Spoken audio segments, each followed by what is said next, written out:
नमस्कार, आप देख रहे हैं न्यूज़ पर इंडिया। मैं हूं आपके साथ हिरी। तो तोमर बुलेटिन की शुरुआत करेंगे बड़ी खबर के साथ, जो कि दंतेवाड़ा से है, जहां पर नक्सली जोड़ों का एसपी ने सामूहिक विवाह कराया है।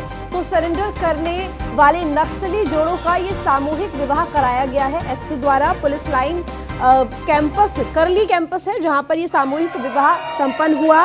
तो लोन वराटू अभियान के तहत 310 नक्सलियों ने सरेंडर किया था, और वही नक्सली जिन्होंने सरेंडर किया था उसमें प्रेमी जोड़े थे, जिनका ये सामूहिक विवाह कराया गया है एसपी द्वारा। तो छत्तीसगढ़ के दंतेवाड़ा में पिछले कई महीनों से चलाए जा रहे लोन वराटू अभियान के तहत 77 इनामी सहित 310 नक्सलियों ने आत्मसमर्पण किया, जिनमें से एक प्रेमी जोड़ा भी है। आत्मसमर्पण के बाद प्रेम प्रसंग की बात जब एसपी अभिषेक पल्लव को पता चली, तो उन्होंने नक्सलियों का सामूहिक विवाह करवाने का निर्णय लिया, जिसके बाद आदिवासी रीति रिवाज के साथ पुलिस लाइन करली कैंपस में सामूहिक विवाह संपन्न कराया गया। अभियान में 310 माओवादी सरेंडर हुए, जिसमें 17 इनामी माओवादी थे। ज़्यादातर युवक युवती 20 से 25 वर्ष के थे। काफ़ी लोगों का नक्सल में रहते हुए आपसी प्रेम था, और कुछ लोग यहाँ सरेंडर करने के बाद उनमें प्रेम हुआ। क्योंकि आज 14 फरवरी वैलेंटाइन डे है, तो आज के पूरे दिन में इन सभी की 15 नक्सली जोड़ों की शादी कराई गई। काफ़ी लोग उसमें नसबंदी का ऑपरेशन हो रखा था, उनका ऑपरेशन भी खुलवाया जाएगा। कहीं ना कहीं ये हिंसा के ऊपर प्यार की जीत को सिंबलाइज करता है।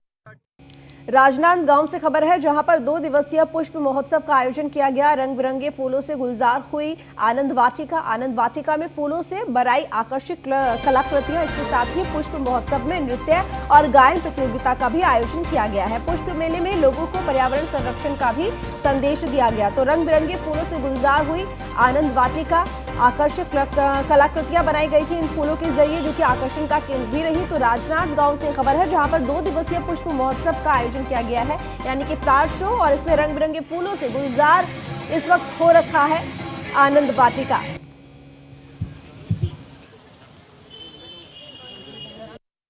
प्रकृति की ओर सुघर हरियर राजनांदगांव को थीम लिए 2 दिवसीय पुष्प महोत्सव आयोजन का आज शुभारंभ हमारे जिला के कलेक्टर महोदय श्री टोपेश्वर वर्मा जी के कर कमलों के द्वारा यहाँ पर संपन्न हुआ।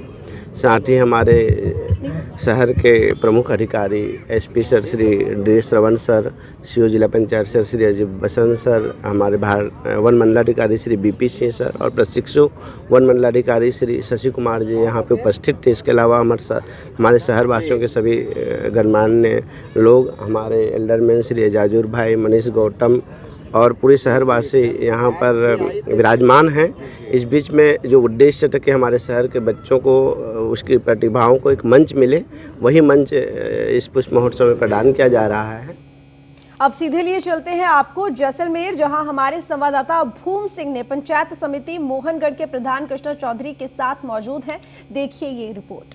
मोहनगढ़ की प्रथम नवगठित पंचायत समिति की प्रथम महिला प्रधान बनी कृष्णा चौधरी, जो हमारे साथ जुड़ रही है लाइव।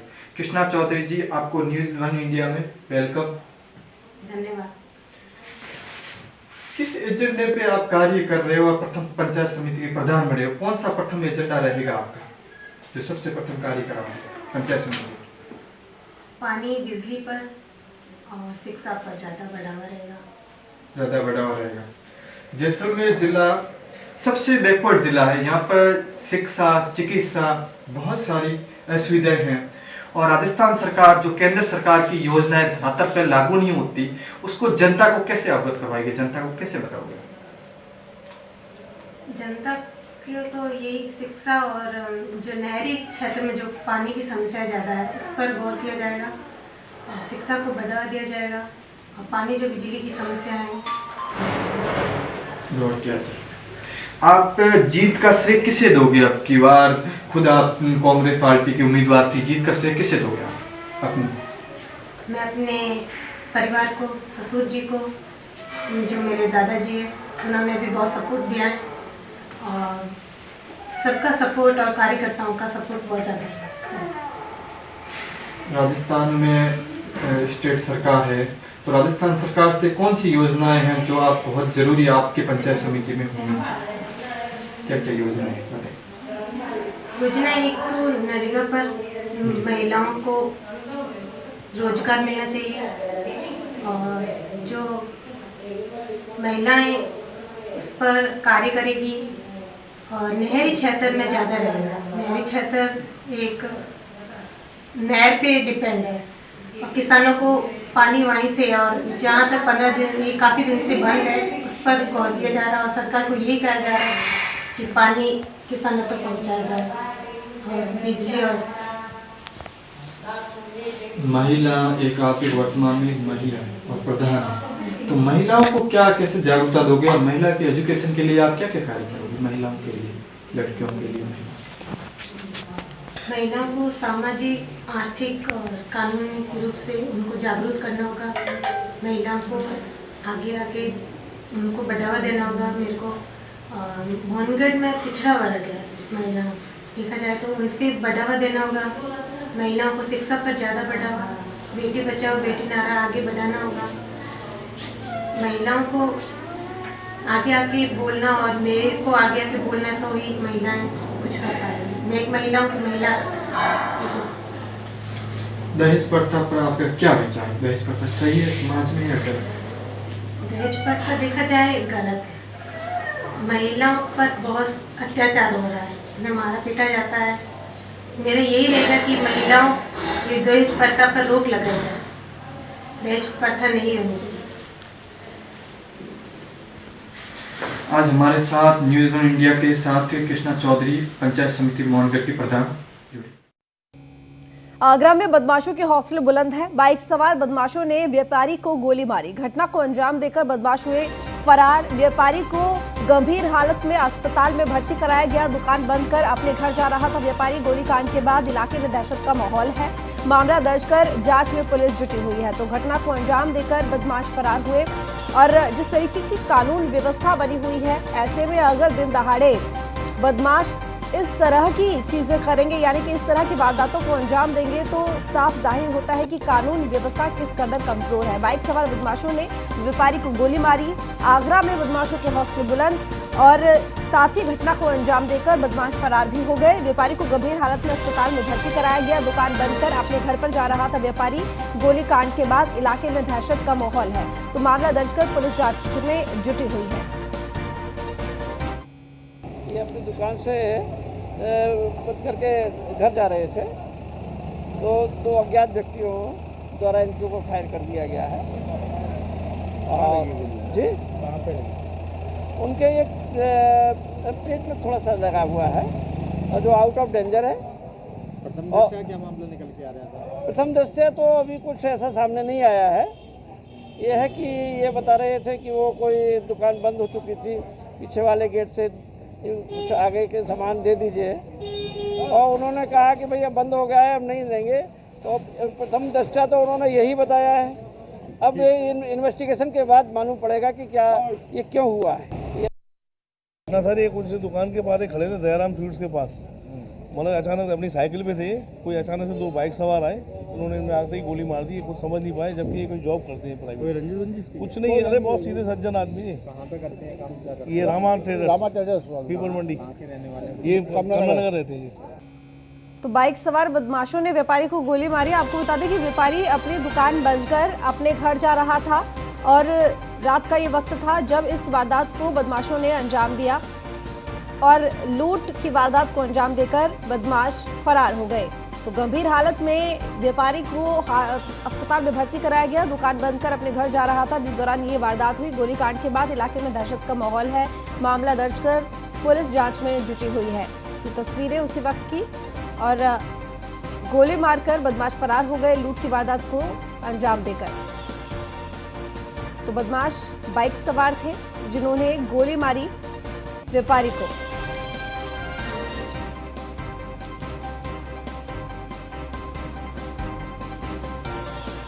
तो जिस तरीके से ये वारदात हुई, उसको देखते हुए इलाके में दहशत का माहौल है। हालांकि पुलिस की कार्रवाई जारी है। पुलिस पता लगाने की लगातार कोशिश कर रही है कौन से गैंग के ये बदमाश थे, कौन बदमाश थे। लगातार तलाश जारी है। और सबसे बड़ी बात ये कि इस पूरी वारदात के प्रत्यक्षदर्शी भी है, जिनसे पूछताछ भी की जा रही है। कृष्णा त्यागी हमारे संवाददाता जुड़े हुए हैं। कृष्णा, क्योंकि व्यापारी अपनी दुकान बंद कर अपने घर जा रहा था, यानी कि रात का वक्त था जब इस वारदात को अंजाम दिया गया। कितने बदमाश थे? क्या वो पहले से ही पीछा कर रहे थे, घात लगा के बैठे थे, सोची समझी प्लानिंग थी, क्या था? जी मैडम, मैं बता दूं, यह मामला थाना छत्ता क्षेत्र का बताया जा रहा है, जहां बीती रात चार बदमाश घात लगाए जो व्यापारी का इंतजार कर रहे थे। जैसे ही व्यापारी दुकान बंद करके निकल के बाहर जा रहा था, उसके बाद ही लोगों ने उसके गोली मारी। गोली उसके सीने में लगी। उसकी मौके पर पुलिस पहुंची। उसके बाद उसे निजी अस्पताल में भर्ती करा दिया है और उस व्यापारी की हालत बिल्कुल नाजुक बताई जा रही है। और उस सीसीटीवी कैमरे के आधार पर पुलिस ने उन चारों आरोपियों की तलाश जारी की है। लेकिन आपको बता दूं, अभी भी आरोपी पुलिस की गिरफ्त से काफी दूर नजर आ रहे हैं। जी ठीक, अब पुलिस की क्या कार्रवाई चल रही है? ये पता लग पाया है कितने बदमाश थे? क्योंकि इस पूरी वारदात में प्रत्यक्षदर्शी भी थे जिनके सामने ये वारदात को अंजाम देकर बदमाश फरार हुए हैं। पुलिस ने सीसीटीवी कैमरे के आधार पर छानबीन की है तो उसमें 4 अपराधी नजर आ रहे हैं। लेकिन अभी भी पुलिस उन बदमाशों से काफी दूर खड़ी नजर आ रही है। वहीं सीओ छत्ता से बातचीत की तो जल्द से जल्द इस खुलासे करने की बात जरूर कही जा रही है। आपको बता दूं कि यह कोई ऐसा पहला मामला नहीं है जिस समय इस तरह के बदमाशों ने व्यापारी को गोली मारी है। इससे पहले भी कमलानगर क्षेत्र में दिन दहाड़े गोली मार दी गई, लेकिन वो लोग काफी मशक्कत करने के बाद पुलिस ने उन लोगों तक पहुंच पाई है। अब इस वाले मामले में भी देखने वाली बात यह होगी कि पुलिस कब तक इन बदमाशों को गिरफ्तार कर पाएगी। चलिए, बहुत शुक्रिया आपका तमाम जानकारी के लिए कृष्णा। प्रयागराज से खबर है, जहां पर सपा कार्यकर्ताओं ने प्रदर्शन किया। अपराधी की गिरफ्तारी न होने को लेकर हंगामा। एमएलसी वासुदेव यादव ने हंडिया थाने का घेराव किया। 1 सप्ताह बीत जाने के बाद भी आरोपियों पर कार्रवाई नहीं हुई। ज्ञापन सौंपकर ये कार्रवाई की मांग की गई है। मांगे पूरी न होने पर उग्र आंदोलन की चेतावनी भी दी गई है। तो सपा कार्यकर्ताओं ने जमकर प्रदर्शन किया। प्रयागराज में अपराधी की गिरफ्तारी न होने को लेकर यह हंगामा काटा सपा कार्यकर्ताओं ने। तो बता दें कि अपराधी की गिरफ्तारी न होने की मांग थी। एमएलसी वासुदेव यादव ने हंडिया थाने का घेराव किया। 1 सप्ताह बीत जाने के बाद भी आखिर आरोपियों पर कार्रवाई क्यों नहीं हुई? तो ज्ञापन सौंपकर कार्रवाई की मांग पूरी न होने पर उग्र आंदोलन की चेतावनी भी सपा कार्यकर्ताओं की तरफ से दी गई है।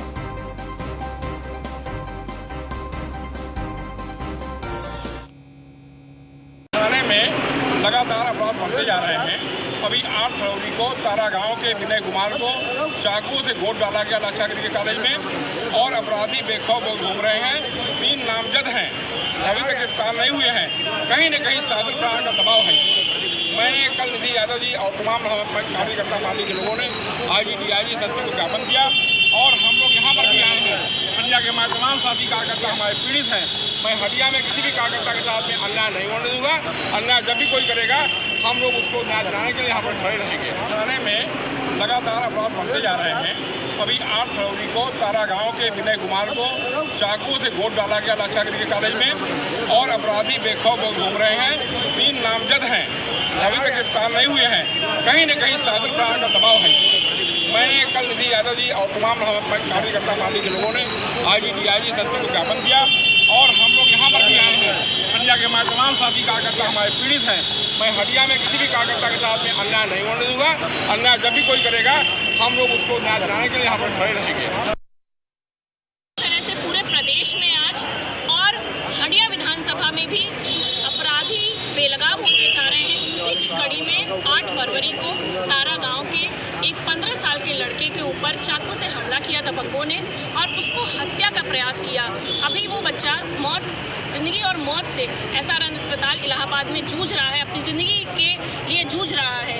आज उसी के लिए, क्योंकि ये पुलिस प्रशासन जो है वो हाथ पे हाथ धरे बैठे हुए। आज घटना को लगभग 1 हफ्ते हो गए हैं, लेकिन नामजद FIR होने के बावजूद भी अपराधियों को पकड़ नहीं पाई है पुलिस। आज उसी के लिए, क्योंकि जनता में बहुत आक्रोश है, आज हम सब यहाँ पर हंडिया थाने में आए हैं कि उस पीड़ित परिवार को न्याय मिले, अपराधियों की जल्द से जल्द गिरफ्तारी हो। और जिस तरह से अपराधियों के हौसले इस योगी सरकार में बढ़ते जा रहे हैं, क्योंकि ये कहीं ना कहीं सत्ता उनको संरक्षण देने का काम कर रही है, उसी के खिलाफ आज हम सब यहाँ पर हंडिया थाने में यहाँ पे के माध्यम से SSP को ज्ञापन दिया गया है कि जल्द ही जल्द अगर अपराधियों की गिरफ्तारी नहीं होगी तो आने वाले समय में लोकतांत्रिक तरीके से, संवैधानिक तरीके से इससे भी बड़ा जनता करेगी। इस तरह से गाजियाबाद से खबर है, जहां पर जेल में बंद हत्या के आरोपी के नाम पर रंगदारी मांगी गई। कुख्यात अपराधी राहुल चौधरी कालू के नाम पर ये रंगदारी मांगी गई है।